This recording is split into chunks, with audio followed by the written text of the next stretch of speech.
On this episode of China Unscripted, China wants to invade Taiwan and the U.S. is not prepared. What can the U.S. and Taiwan do to avoid disaster?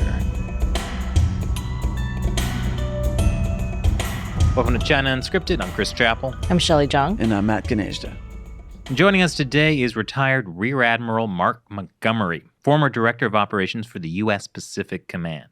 He is currently Senior Director of the Center on Cyber and Technology Innovation at the Foundation for Defense of Democracies. Mark, thanks so much for joining us today. Thank you very much for having me.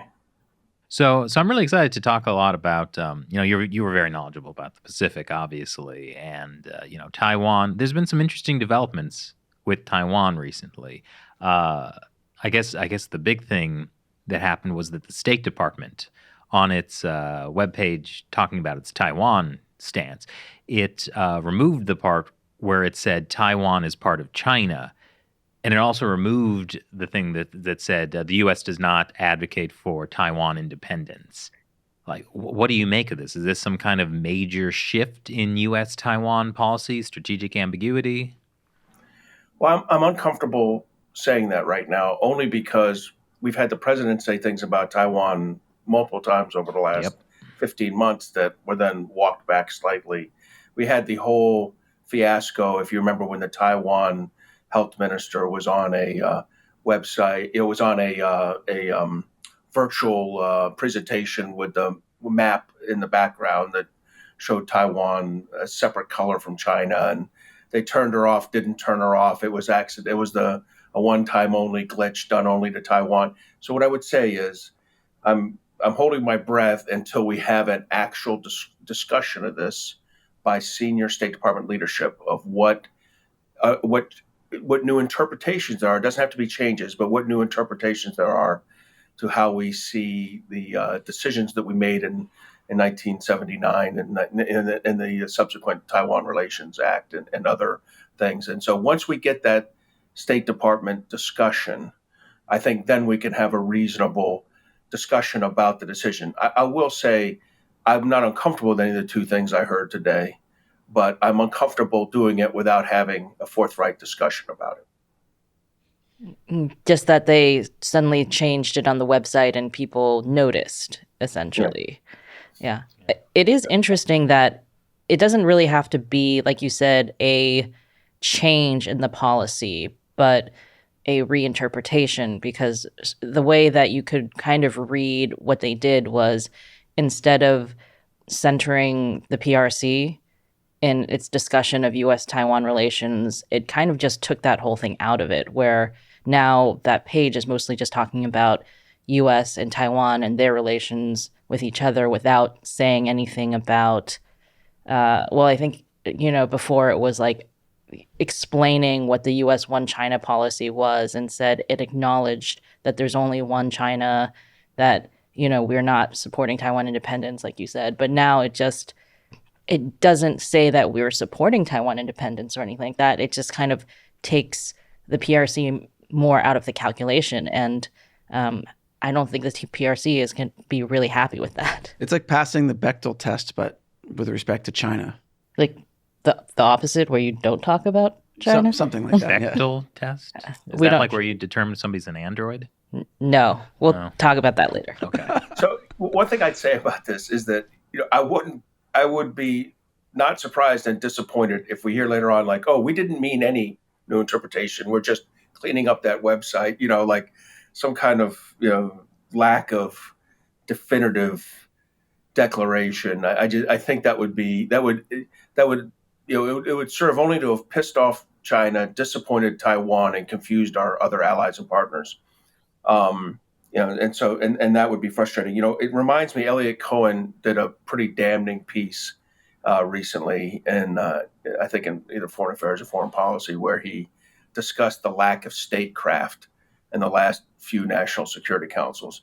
And if we're doing this kind of thing without even the way we did it, even if it turns out we've totally changed our policy, to do it by a website, erasure first, is a lack of statecraft, and we're just not practicing that very well right now. Well, actually, I think the Biden administration has done a fantastic job really emphasizing the essence of strategic ambiguity.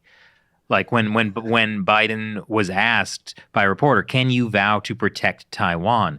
and Biden said yes, but he didn't mean yes, and it got walked back. I mean, how Well, can I you be mean, more ambiguous than that? he meant yes, but then He meant. people were. I feel like this is what people would talk about all the time when Trump was president. That like he would misspeak a lot, and Biden historically has done a lot of the same kind of thing, but we're just less obsessed about it now. Yeah, well, I mean, Trump had all the best words, so he doesn't. There's nothing for Biden to use. Trump has them all. Well, okay.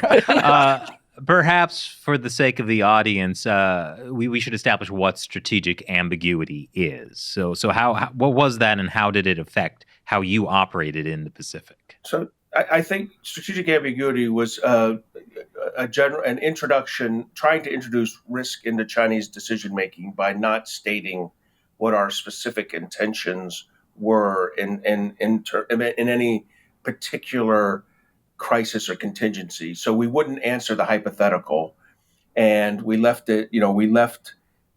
We it is a way of introducing risk, which I guess is a way of introducing a deterrent effect into Chinese planning. I do think at some point, though, if strategic ambiguity is not backed up by forceful positioning, in other words, it's easy to be strategically. You can be very effective when you're strategically ambiguous and significantly stronger than the adversary. Then they're deterred. Of course, strategic ambiguity lost a lot of its effectiveness over the last 20 years as the Chinese undertook an extensive and very effective modernization of their armed forces, where they began to change the balance first initially inside the first island chain, and now really between the first and second island chain. So now the United States, we're not carrying a big stick because we're not speaking strong because we have strategic ambiguity, and we're not carrying a big stick because we didn't have the military and in many ways our economic relationships with Northeast Asia and Southeast Asia, our percentage of trade with them versus Chinese trade percentages went down as well. So, and all these kind of elements of national power, we were getting weaker in the Western Pacific while trying to hang on to this strategic ambiguity. I think that's the challenge. Like, I get the value of strategic ambiguity when you can back it up with overwhelming economic and military power if it turns out you were willing to do something. Strategic ambiguity loses its effect if it's not backed up by that kind of overwhelming economic and military power. Well, that definitely took a hit with the whole Scarborough Shoal incident, where China essentially took over territory claimed by the Philippines. And, unlike Taiwan, the U.S. does have a military agreement to protect and defend the Philippines. And the U.S. did nothing. No, we did something. We got the Philippines and China to talk it out, hug it out, and they agreed to both back off, and then China did not. And we got ourselves into a legal vortex of is Scarborough Shoals covered under the treaty, and I've read a lot of our treaties, being assigned to both U.S. European Command and U.S. Pacific Command, and I would describe the treaties with Thailand and the Philippines to be exceptionally weak treaties. You know what I mean? They're slightly more than, if you have a problem, give us a call, we'll have a cup of tea. But they're not written in the same kind of way that our treaties are written with NATO and then with Japan, for example. And we're not willing, for a lot of reasons, most centered around the value of the partner to the United States, willing to make the kind of statements that we've made for Japan. We have been very clear, I think, since 2012 now, about the status of the administrative control of the Senkaku Islands and our belief that it falls, underneath the U.S.-Japanese Mutual Defense Treaty. Do you think that's been a reason that the Chinese Communist Party has focused more on the South China Sea than they have on the East China Sea? Because before then, they were definitely making a lot more moves towards the Senkakus as well. Yeah. And they still, I don't want to, they still every year, like an anaconda, get slightly tighter on the Senkakus, closer and more numerous ship patrols closer and more frequent air overflight, aviation overflight, military aviation overflights. So they're still messing with the Sankakus, but they're not signaling it the same way they do. That's done in a much more quieter way. And the Japanese response is done in a very, in their typical kind of subtle way of just trying to very closely not escalate and match Chinese actions. Whereas in the South China Sea, I think most of they're competing there with countries that desperately need some of the resources in the South China Sea. So you're just going to see I think for a lot of reasons, you're going to see a more combative approach. And you're exactly right. Overriding it is not a U.S. guarantee. So I think that's why you see a lot more competitiveness overtly in the South China Sea. And it involves Vietnam, Malaysia, and the Philippines. Yeah, I mean, for years the U.S. told China not to build artificial islands in the South China Sea, and then they did. And then the U.S. response was, okay, just don't militarize them. And now at least 3 of them are fully militarized. So we can see that the U.S. is not being very effective in the South China Sea. But we are being ambiguous, and that's strategic. Good point. So do you think strategic ambiguity is making an invasion of Taiwan more or less likely? I think now it makes it, unfortunately, more likely. I do think we need clarity. And the reason we need clarity is we don't have that. And look, strategic clarity has got to be backed up by other actions. And those other actions I've written a few articles on this and spoken in some interviews that, there are explicit things we have to do both to develop ourselves, develop the Taiwans, integrate between the 2 of us, and then integrate in allies and partners. So across all 3 of those lines of effort, we have to do things. And only as you do that will strategic clarity have value. But I think that's the only option. Strategic ambiguity backed up by questionable credibility on whether we'll use the force and a weakening level of military and economic power is not a feasible long-term solution here. Well, so what are some of those specifics that you think the U.S. does need to do?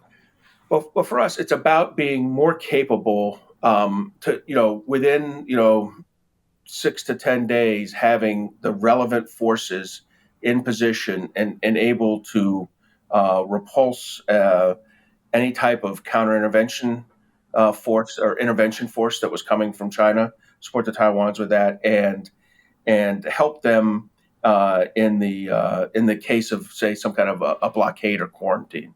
Those kind of things are very specifically, we have to get better and more prolific at long-range anti-ship cruise missiles. Michelle Flournoy, in an article about, I guess now almost 2 years ago, wrote that we basically have to be able to remove about 75% of the PLA Navy in about 72 hours. I think that's actually a fairly accurate assessment. To do that, 2 things are going to be important. One's the one I'm mentioning right now, the long-range anti-ship cruise missiles. And the beauty of that is we're good at it.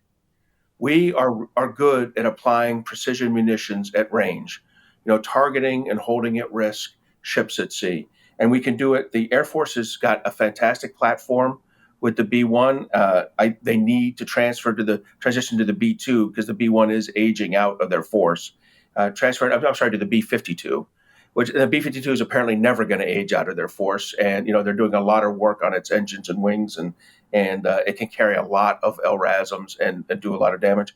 And the Navy's okay at this. They have F-18s that obviously drop a lot less weapons, but they've also begun to re-engineer the P-8, the new maritime patrol aircraft, to be able to do this. So that's a lot of different assets launched from a lot of different places, both in continental United States and Guam and Japan and Australia, from all over, that could place them at risk. So the first thing is get good at that. The second thing, and by the way, the services have been slow to buy LRASM. There's just no other description for it. The Senate and House have had to force, Congress has had to force procurement of this. I can't explain why, but they were just exceptionally slow. They're now finally buying. This is the first year that the services have requested a max purchase, a max line purchase of the system, despite the fact it's PACON's been screaming for it for 7 years. What is the system for the audience? The long-range anti-ship cruise missile is about, more than a several hundred kilometers range missile that's launched from, as I said, all those aviation platforms, and does enough maneuvering that it'll be very hard for the Chinese in endgame, I think, to defend their ships. And I'm not going to compare Chinese ships to the Moskva, but I'm going to say that, the Chinese share some aspects of the challenge of anti-ship cruise missile defense. And that's taking what were initially land-based systems and trying to optimize them for sea-based, for sea-based assets. So that's the first thing. The second thing you got to do is you got to exploit your undersea warfare advantage. We have to maintain our submarine fleet. We have to have enough of what are called Mark 48 advanced capability torpedoes. They're called Mark 48 ADCAPs. We've got to have enough of those. We've got to be able to reload them in multiple places throughout the AOR. It's a slow warfare. It won't get that 72-hour timeline or Floridas, but it will eventually destroy the whole Chinese Navy. And we need to have enough of them so that we can, as a crisis builds up, flow submarines into the Western Pacific. The Navy has historically said they need about 69 submarines to have the right level. I'll just tell you, we haven't had 69 submarines in 15 years. And we're currently, and these are attack submarines, we're currently around 52. We're going to bottom out around 48 and then start to slowly build back up. So we do have a gap there. But luckily, we're really good at this, and the Chinese aren't. We do have a significant advantage in undersea warfare. So we need to support that with better what are called TAGO ships. They're the hydrographic ships that listen for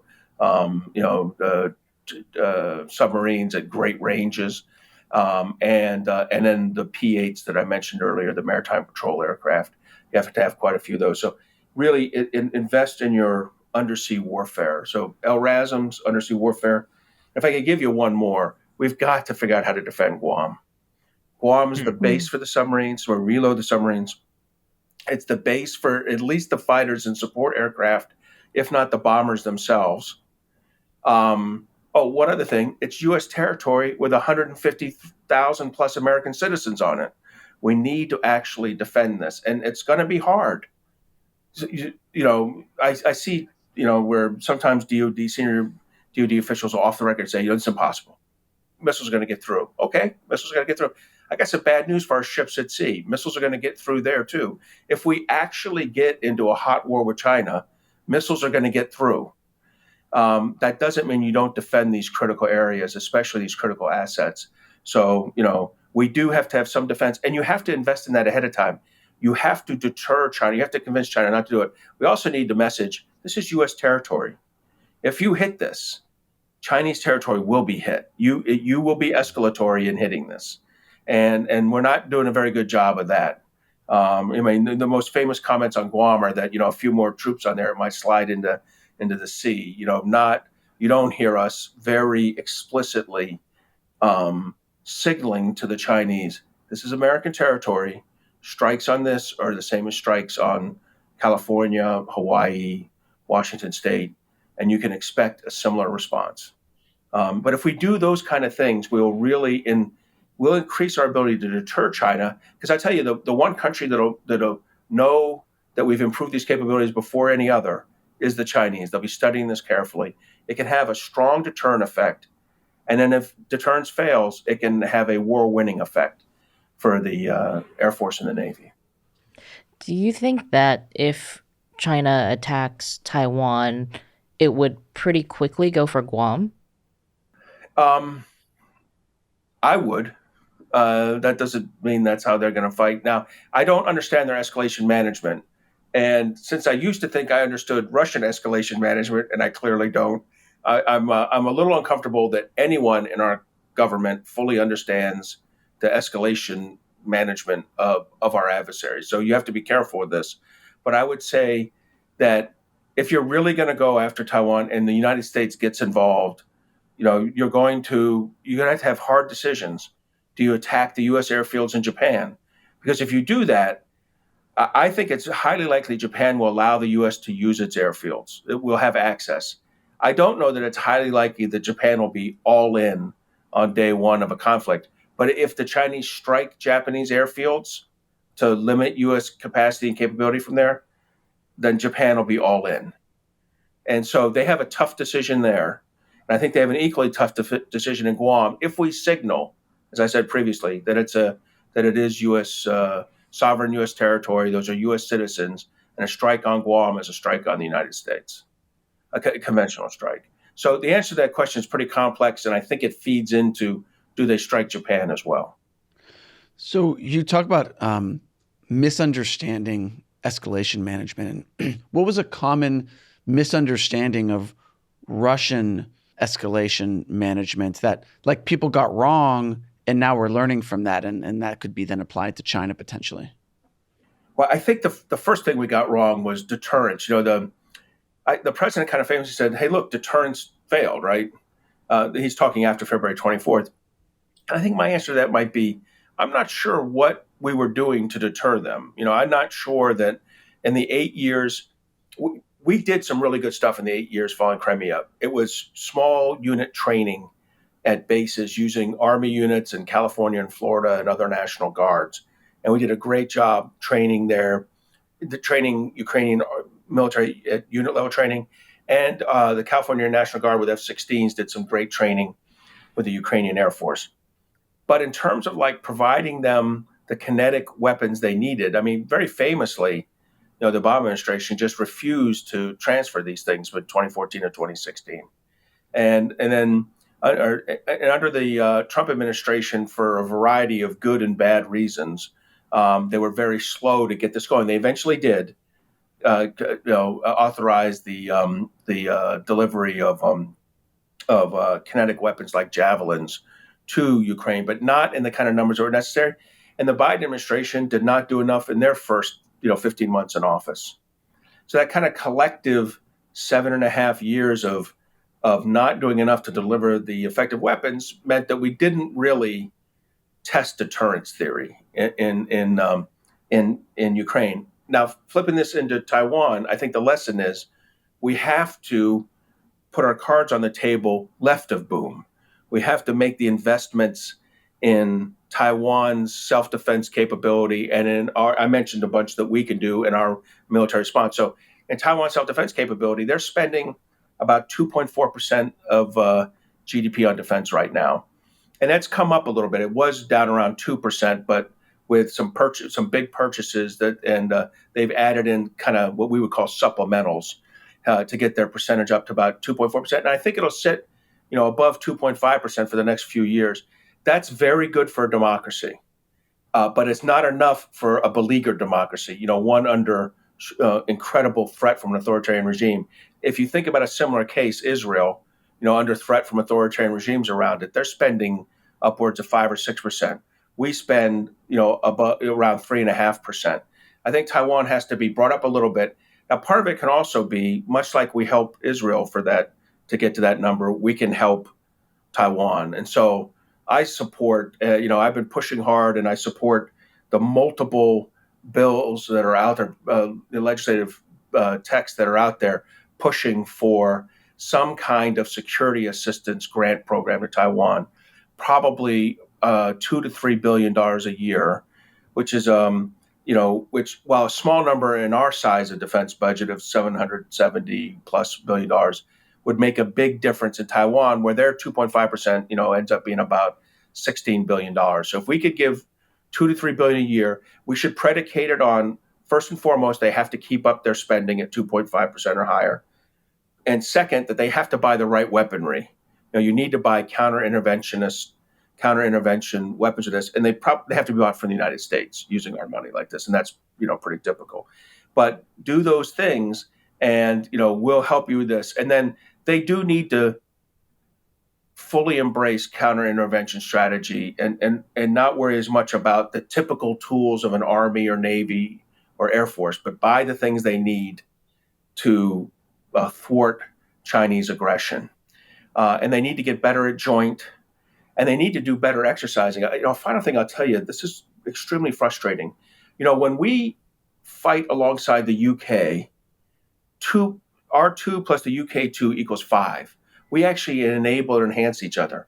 There's a spectrum of cooperation that goes from deconfliction to synchronization. Deconfliction is what you do with your lowest level partner. And by the way, that's where Taiwan is right now, which is you go left, I'm going right, and do not go right or fire into right. Then there's kind of a level that's like coordinated, which says you go left at 12 o'clock, I'll go right at 12 o'clock as well, and we'll pressure the adversary. But again, don't get near me. And then after coordinated, there's integrated. That means you go left at 12, I'm going to go right at 11:45 to distract them and enable your 12 o'clock to go a little better, and maybe I'll provide some supportive fires. And then there's synchronized, like what we do with the UK on occasion, which is where our forces are totally integrated with each other, striking across boundaries, not worrying about things. So with the UK, 2 + 2 = 5. But down here with the Taiwans, 2 + 2 = 3. I mean, we get less out of ourselves because we're deconflicted. So we've got to move ourselves and the Taiwans along that spectrum from deconflicted to coordinated to integrated. Probably can't get past that. And it'd make a big difference. And the way you do that is naval and air exercises. Part of strategic ambiguity has been to not conduct these naval exercises for nearly 40 years now. And, our naval and air forces are not integrated. They're not coordinated. They're not familiar with each other. They're not comfortable with each other. And they certainly shouldn't be shooting weapons around each other. So we need to build that up. And building that up is a critical element of all of this. And the beauty of that is the cheapest thing I've mentioned so far. Doing these exercises are already happening with other countries, with Japan. Our forces are doing them alone. Just invite the Taiwans. You can do them. You don't even have to land in Taiwan. You can do them at sea.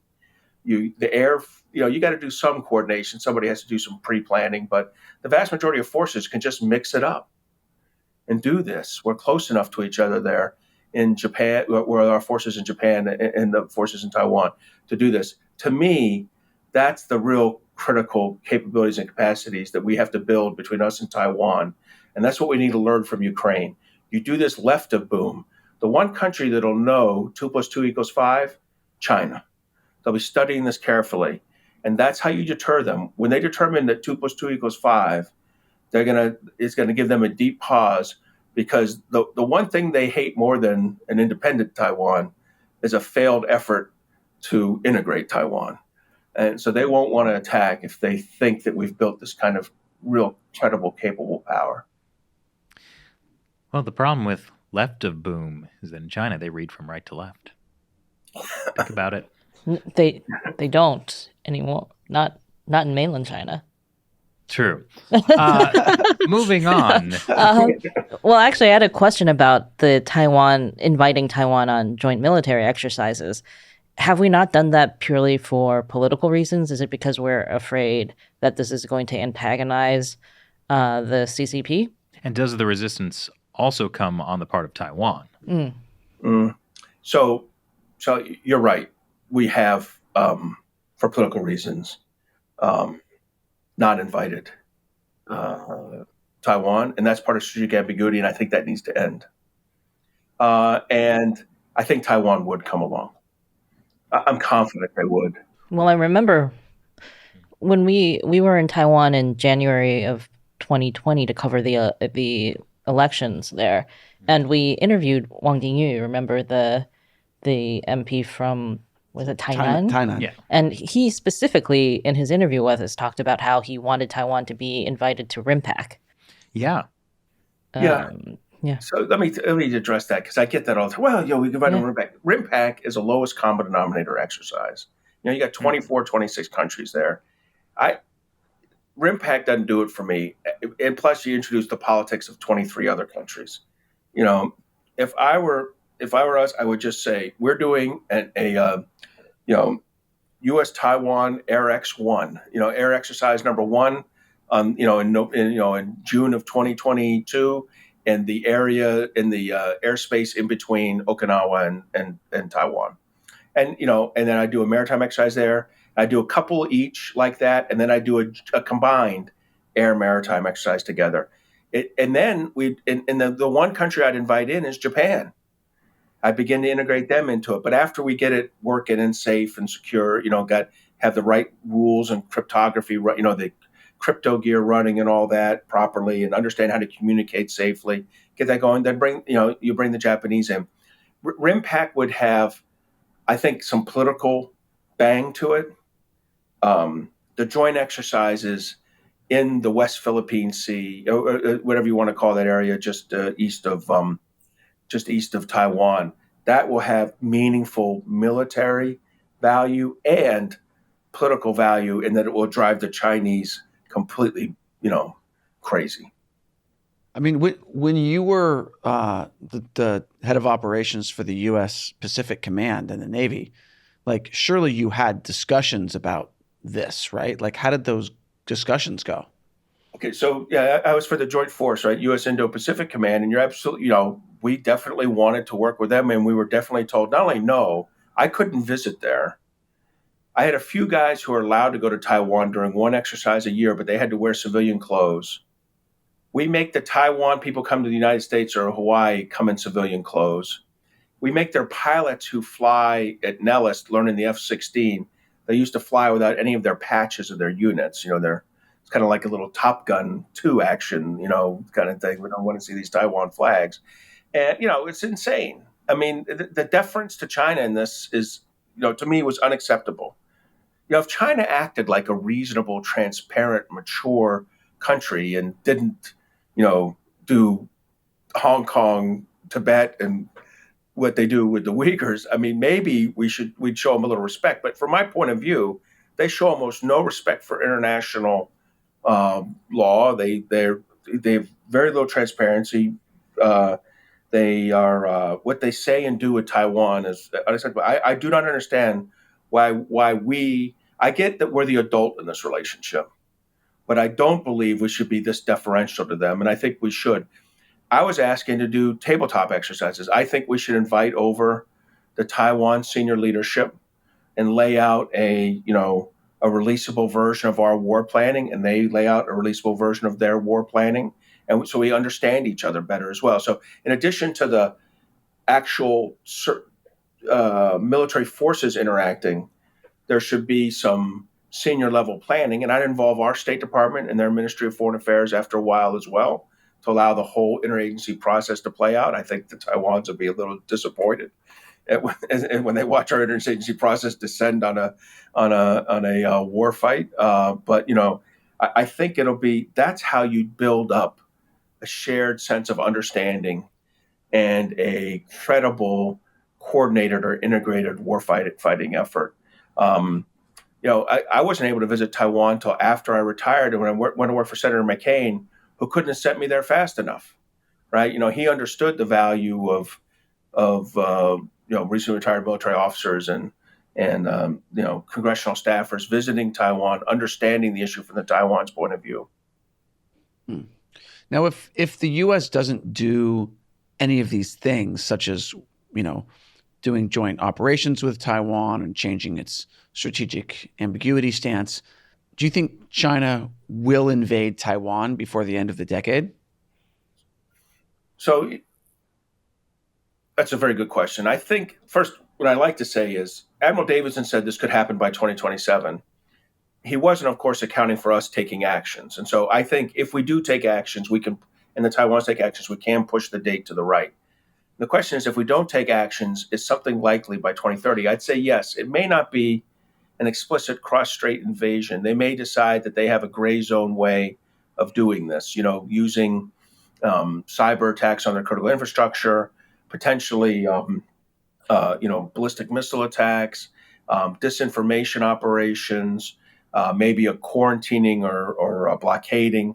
It doesn't have to necessarily be the kind of heavily kinetic cross-state invasion, but I think something could happen by 2030, probably more in the gray zone. Now, I say that fully recognizing that I thought, and many of us, I think, in senior leadership positions thought that the Russians were kicking butt in gray zone warfare in Ukraine and broadly in the Caucasus. They'd done a great job. And for whatever reason, Vladimir Putin walked away from it.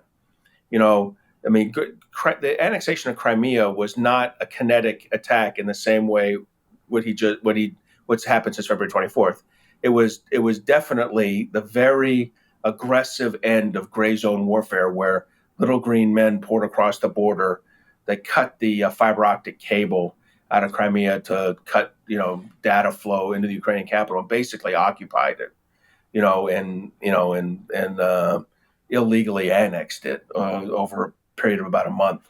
So, from my perspective, gray zone warfare has worked for authoritarian regimes in general. Not sure why Putin walked away from it, but I don't know that Xi will walk away from it. One of his lessons learned from Ukraine might be, hey, you ought to let that gray zone warfare play out to its real end game before you move to kinetic.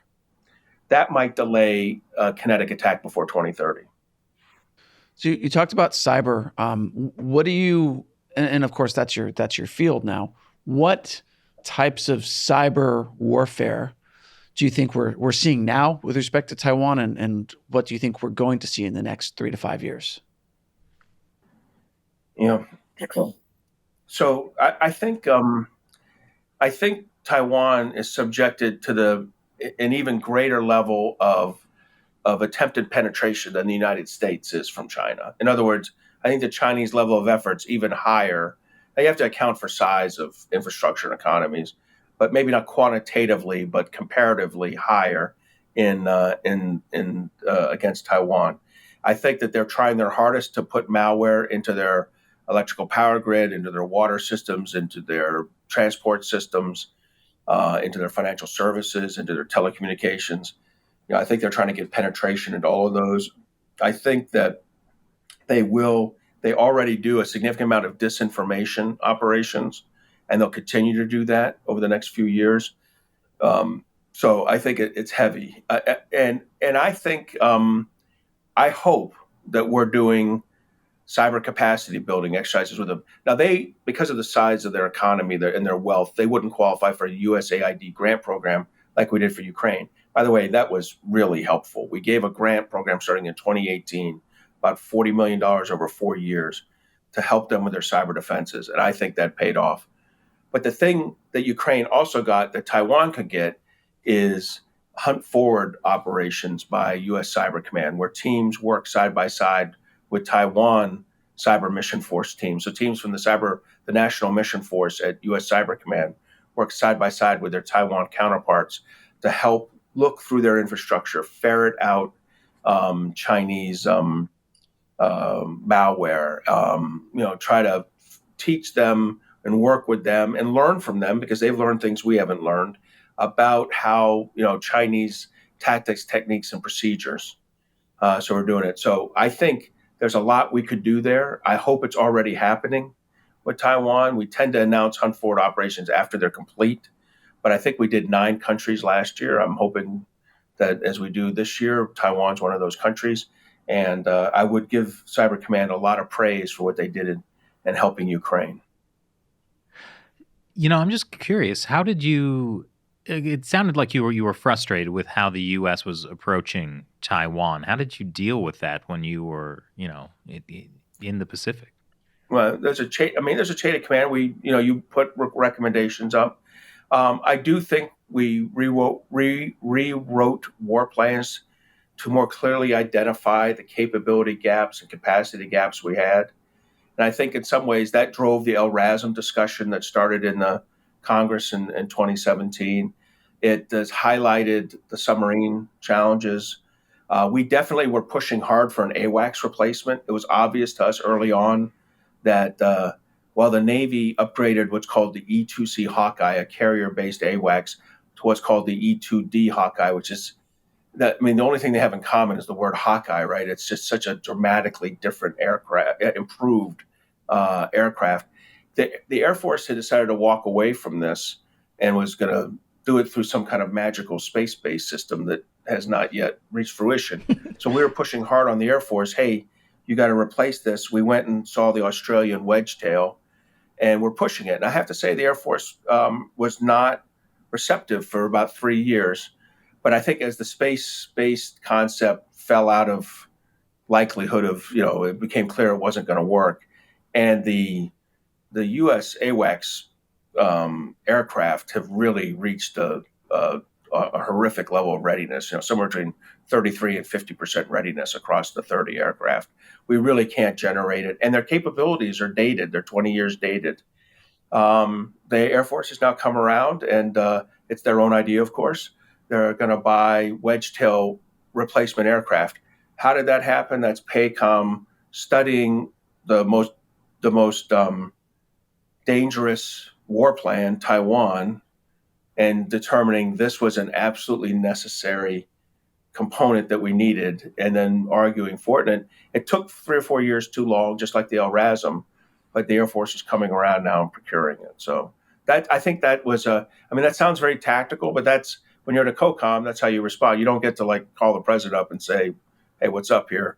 Get your head on straight. We really had to deal with things at a more tactical, capabilities driven level. That's not like Stargate, where there's the red phone with the direct line to the president. Not on my yes. Yeah. Stargate is your military reference. I mean, I course. guess it was the Air Force. That's right. So let's say we don't have a magic portal to fix this. What would you say in terms of invading Taiwan?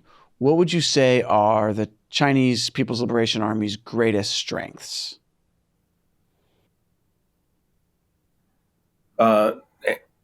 Ballistic missiles and cruise missiles. That's their number one. They obviously clearly easily range Taiwan with a significant amount of weaponry, and they can set aside the stuff to range Japan and range Guam, in case we intervene.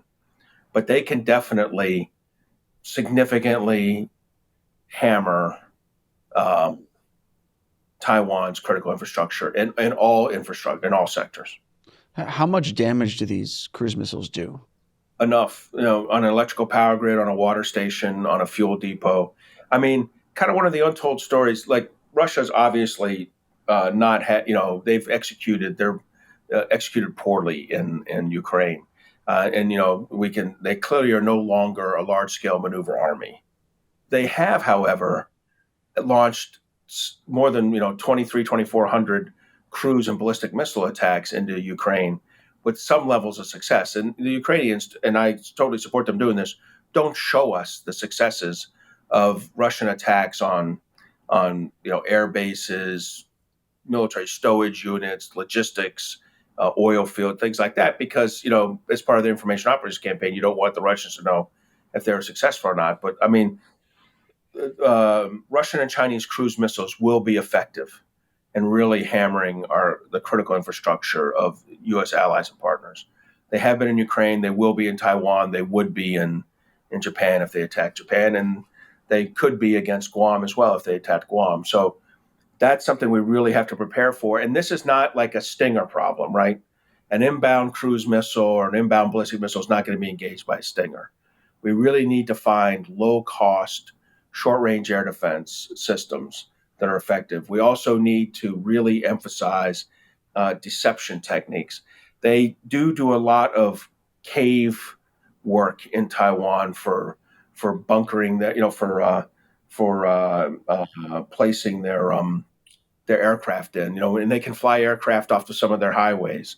I mean, there's a lot of resilience in Taiwan.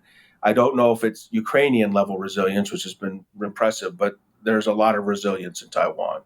And so that, to me, is going to be the first problem. The second problem is, China. The second opportunity China is going to have is, and it depends on U.S. intervention, but they could reasonably easily quarantine or blockade Taiwan if the only response is Taiwan forces. If the United States gets involved, it gets much harder. But that's gray zone. It's hard for us to say, we're going to start sinking your ships that are blockading. The United States does not like to be the first mover, so to speak, in combat operations, if we can help it. But, when forced to, we have been in the past. So I worry about ballistic missiles. We'd already talked about cyber, but I'd say cyber fits into that as well. And then blockading, quarantining. The problem for them is none of those three are necessarily war-winning strategies. So while we are weakest at combating those, they may not get them the desired result. I will say a quarantine blockade can get to a war-winning strategy pretty quick when people can't eat, or they have significant, the complete loss of GDP. That would have a significant impact. But that might be war-winning for the Chinese. My point on this is the things that the Chinese are good at, aren't as quickly war winning as the other things, which would be an amphibious assault or an airborne assault, which I think would be very challenging for the Chinese. Yeah. So what kind of brings me into the next question, which is we talked about the PLA's strengths, but what are their biggest weaknesses? First is undersea warfare. I think that they would struggle to locate and destroy U.S. submarines. Second is amphibious warfare. They haven't actually built the amphibious fleet that we're traditionally used to seeing. I mean, they're hoping to secure a beachhead with a small number of forces, secure a beachhead, and just kind of flow things on roll on, roll off assets. That might not work. That is not a traditional amphibious, forced entry kind of fleet. They don't have that. So first thing's undersea warfare. Second is I don't think they've really built that amphibious structure. On the other hand, it's not a long run, right? It's 80 kilometers across the strait. So, they don't have to go that far, but, they don't have I don't believe they have the right kit to do it right now. We have to be careful saying this, but I'm not sure, at least in comparison to the U.S. forces, that they have the same level of operational expertise, warfighting experience and operational expertise. And so that could play a role in this. They do vis-a-vis the Taiwans. Neither one of them have that, but they don't have it vis-a-vis us. So that could be a detriment, but depends on how the war plays out. And as far as a scenario where the PLA is actually fighting American forces, I know a lot of people are concerned about China's anti-aircraft carrier missiles or the fact that there are more Chinese Navy ships than there are American Navy ships. How much of a threat do you think that actually is? Well, I think they're a pretty significant threat to U.S. carrier forces. They'll be risk. But they also, they're a big threat to all our airfields, too. I mean, an airfield's a carrier that doesn't move, right? I mean, at least the carrier's got a chance of creating some deception and targeting challenges that, I'm pretty sure the GPS for Misawa Air Base is known to the Chinese. They got that pretty set. So I worry about all of those. I mean, our aviation strike capability is very important in this, and our aviation support to bombers coming into theater is very important, and that's all at risk. And the carriers are at risk. And, we could lose carriers in this kind of conflict, and we haven't thought a lot about that. But I mean, that's a pretty significant. That's a risk, but I think it's one that we're willing to take. And so, and again, we'll even lose some submarines, I'm sure, to mines or to just, being exposed after they've done a significant attack. But, that's kind of the risk. If we decide to get into this kind of conflict, this will be an unusual war for us in the sense that a lot of forces are at risk immediately.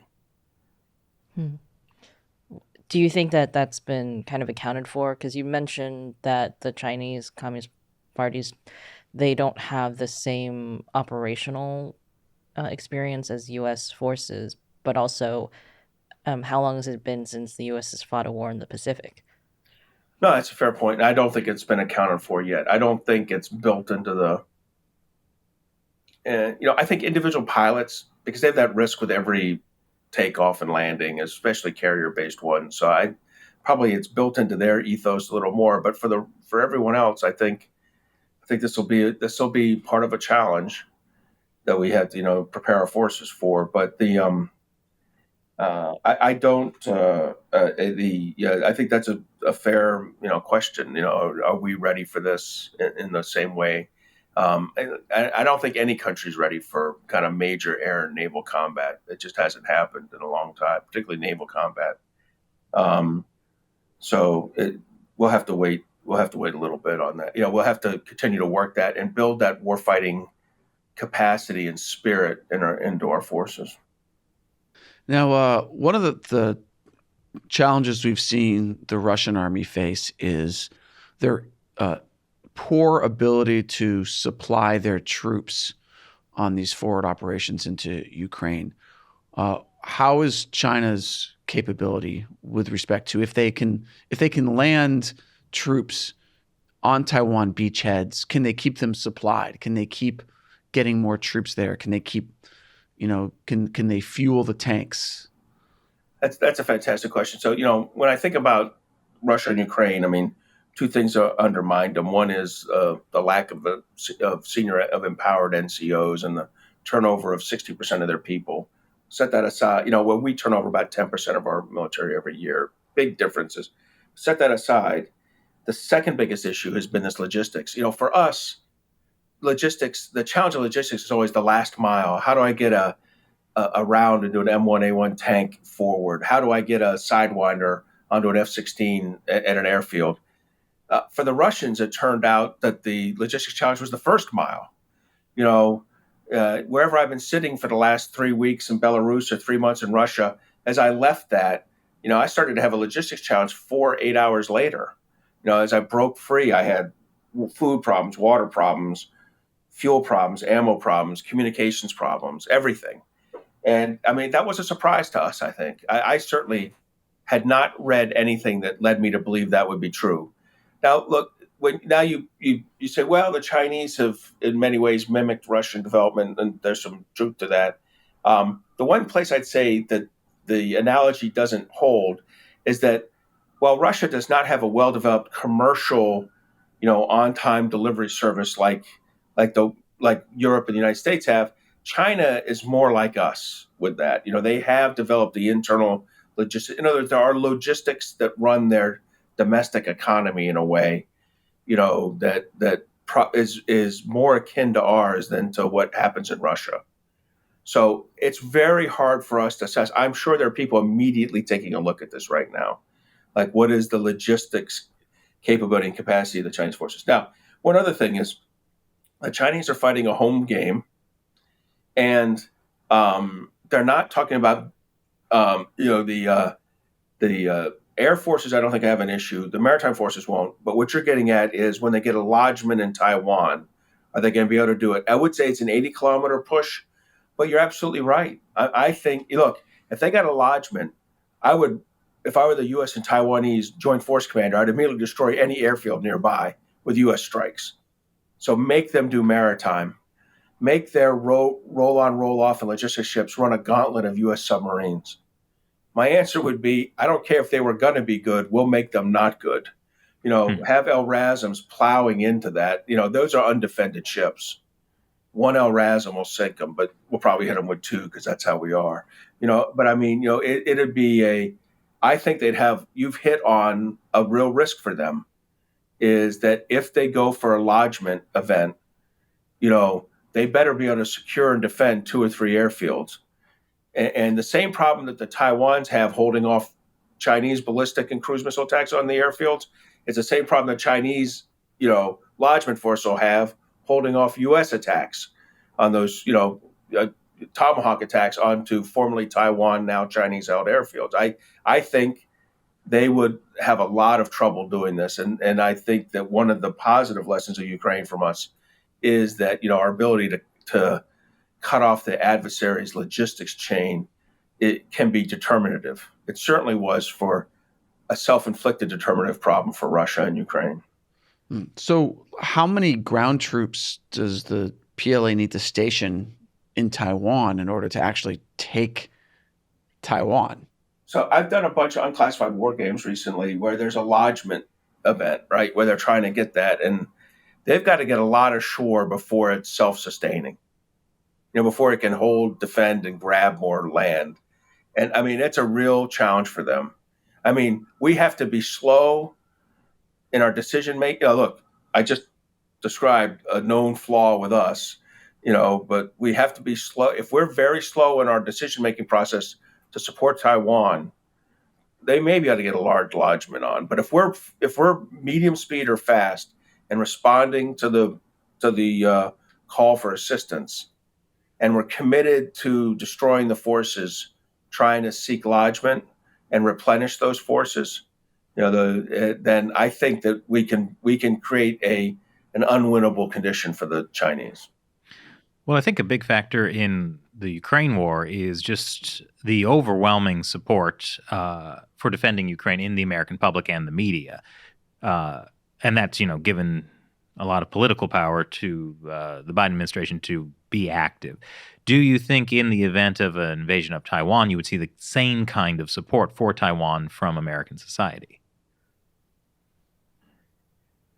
Yes, for Taiwan, but I don't think it's going to be predicated by a statement by the president that there'll be no U.S. ground forces, right? You can't say that.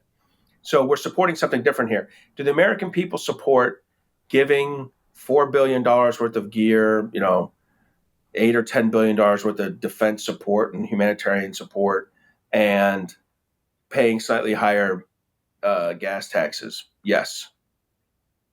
It's a different question in Taiwan. It's all that. Plus, do the American people mind placing 50 to 60,000 troops at risk? That's a different, the answer. I don't know that anyone can answer that question accurately right now. Well, so could you paint for us what it would look like in a scenario where the U.S. does not defend Taiwan, or the U.S. fails to defend Taiwan, and China successfully seizes control of Taiwan? So if we, there's two aspects to this. It's what's the impact of the loss of Taiwan on our supply chain and our economy, and then what's our failure to defend Taiwan? What's the effect on our credibility as an ally and partner? So on the first one, I would say it would be a significant supply chain issue for us, and not just in semiconductors and microchips, but starting in semiconductors and microchips. If we lost access to Taiwan, our ability to, in very important critical areas, be decoupled from Chinese production would be non-existent. We'd have to basically spend an unbelievable amount of money and a significant amount of time to generate that kind of semiconductor production in the United States and allies and partners. TSMC has that big a market share. But there are other economic problems or logistics challenges in a loss of Taiwan, supply chain problems and a loss of Taiwan. But I center on semiconductors. The second issue, the credibility issue, is just as bad. I mean, Japan thinks we're going to defend Taiwan. Korea thinks we're going to defend Taiwan. Singapore, Indonesia, Malaysia, the Philippines think we're going to defend Taiwan. If we abrogate that, I don't think we can legitimately remain the security and economic partner of choice in Southeast Asia and Northeast Asia. And those countries will make decisions, hard decisions, about embracing a non-transparent, non-rules-based, not fun to deal with China, and beginning to abandon their relationships with us. And that would have significant long-term economic impacts in the United States. And it may even impact NATO as well, to some degree, the Baltic states and Poland, although they don't have any other good options. I mean, Russia doesn't want to just be the economic security partner of choice like China does for Southeast Asia. Russia would like to actually reincorporate some of those countries. And so they may not have a choice in NATO. But I think both of those issues, the supply chain issue and the credibility issue, are enormous. And they should drive us to do the right thing beyond the actual just do the right thing, in defending a beleaguered democracy. I mean, what do we stand for if we don't stand for defending a democratic country that tries to mirror so many of its aspects of society off of us, economically and politically, when it's under threat from a clear authoritarian regime that won't practice won't share values and interests with us, as I've said about transparency and rule of law. I mean, what do we stand for if we're just like, yeah, sorry about that? I mean, I think it would be very problematic. I think it would be very challenging for us to maintain our position in the world if we're not a country that can see what right from wrong is in Taiwan. Well, thank you for joining us today. It's great to have your kind of inside experience and knowledge about the situation. Thank you very much for having me. This was fun. I learned a few things just thinking through the questions you said. So thanks for the opportunity. Oh, happy to hear that. Well, that was a really interesting interview, I feel like there's a lot. Well, I feel like I learned a lot, but I also feel like there's a lot of reason to, hope that China won't successfully invade Taiwan. I mean, it felt like we need to get our act together. Yeah. But it's doable. Yeah, I mean, I wouldn't want the U.S. Navy, sending cruise missiles to stop or to destroy Chinese naval ships unless we've also done enough coordination with Taiwan that like this is cool to do, Like if 2 + 2 = 3 because we haven't done good joint operations with them, then like there could be a lot of problems with us trying to target Chinese fleet because we could end up causing problems for the Taiwanese fleet and so on. So like I really see that if we don't get these joint operations going pretty soon, it's going to be problematic. Well, I don't think it's so much an issue of like it would be a problem for Taiwan if we sank Chinese ships. It's that, crossfire, friendly fire, just like we trip each other up. Yeah. Well, no, I mean, but I think that's a really big potential problem. Yeah, that is. Yeah.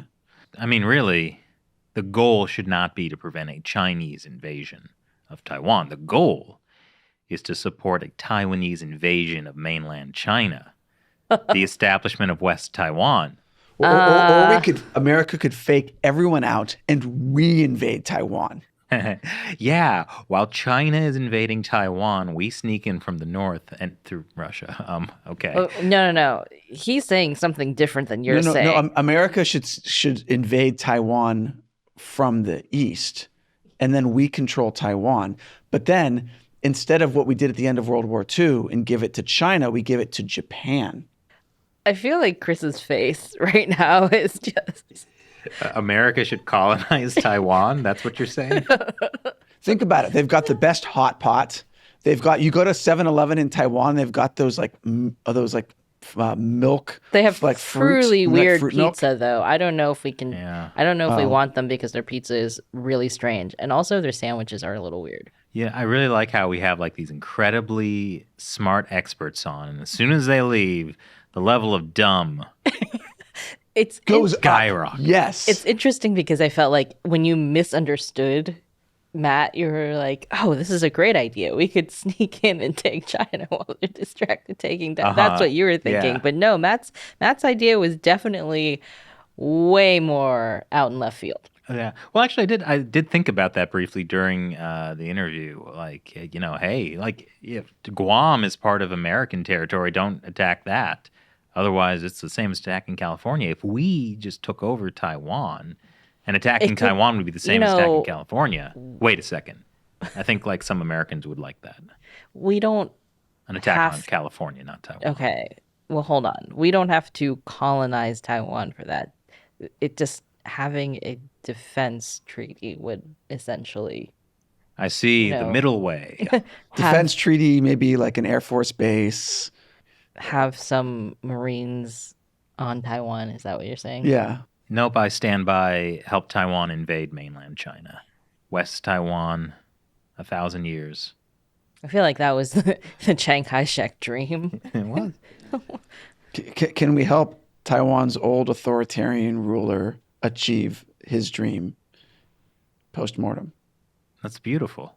Or posthumously, I think is the word. Hey, on. That's not the dumbest mistake we've made in this outro section. No, there's a lot of support on the internets for West Taiwan. I don't know that there's that much support in Taiwan for West Taiwan. Maybe it's a logistical challenge. It could be because they don't see the potential, the possibilities. If we can say like, hey, this is a realistic thing. The level of dumb is skyrocketing. All right. Anyway, some people like it when it's just us talking. I don't get it. Actually, somebody commented on a recent YouTube episode of this that they watch purely because of how fast the outro just crashes and burns. Train wreck. Yeah. Well, let me contribute to that today. So, like, I was think working. you've already done it, but okay, go ahead. Let me do it more so. So today I'm running a script about Taiwan and then the State Department thing, and so which helped me prepare for this. But somehow or another, in the process of researching about Taiwan, I discovered this new conspiracy theory called mud flood. Oh yeah, I saw your text about that. I did not read it. So the idea is that in the 1800s there was a mud flood all over the world that destroyed this highly advanced civilization called Tartaria. And they had like free Wi-Fi and all of this stuff, and it's been covered up. Wait, But by mud. Well, literally, and then by the governments of the world. where was Tartaria? So like Eastern Europe's the stands area where the Tartars Yeah, my were? impression is like a lot of the evidence they use is like these old maps where like in Europe they didn't know any better about like kind of Central Europe, Asia. They just kind of call them, they're the Tartars, and so on like old maps it would just be like all of this is Tartar land or Tartar. And so they're like, see, this was an ancient civilization called Tartaria. in the 1800s? Yeah, it's really recent. Yeah, I feel like we would have history that debunks that, but you know Well, what? no, because history is controlled by the governments, and they're lying to us.